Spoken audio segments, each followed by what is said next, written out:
I run a small food truck. Just me, no employees. I make one thing only.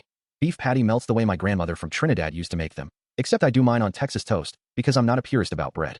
I park on the same corner in the warehouse district every weekday. 2 solid years now. I have my regulars. Construction guys from the site 3 blocks down. Office workers from the old brick building on the corner. One mechanic who brings me a cold can of Coke every Friday, because he says I always look tired around lunch. About 6 months ago, a brand new food truck showed up on my corner one Monday morning. A big one, wrapped in shiny chrome vinyl with red lettering. The owner was a guy in his 40s named Brad. He had real money behind him. You could tell by how new every single piece of equipment was. He was serving beef patty melts on Texas toast. Same exact thing I sold. I went over the first morning and introduced myself. Friendly as I could manage. I said there was probably room for both of us. Maybe we could split the corner, alternate days of the week. Brad gave me this big smile and said, "May the best melt win, my friend." Then he winked at me. I already hated him by the end of that wink. Then it got bad fast. Brad started showing up earlier than me to grab the better parking spot. He'd park his giant truck so close to mine that my customers couldn't form a proper line. He played loud bass music out of speakers mounted on the roof. He undercut my price by $2 whole. He had 3 staff members. I had me, myself, and one little cooler full of pickles. I watched my line shrink day by day. First week, I lost maybe a third of my regular customers to him. Second week, half of them.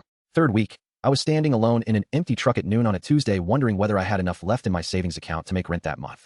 Here's what saved me, in the end. One of my regulars was a quiet woman named Lena. She always wore hospital scrubs, always ordered the same thing, melt, no onions, extra pickles, every Wednesday on her lunch break. I hadn't seen her for 2 weeks. Then one Wednesday she showed up, walked right past Brad's chrome truck without slowing down, and ordered from me. She said, "His melts taste like absolutely nothing.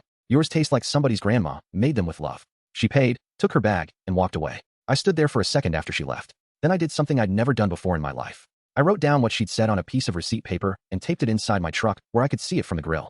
I stopped trying to compete with Brad on price after that. I raised my price by $1 instead. I put up a small handmade sign on the side of my window that said, "Made by one person.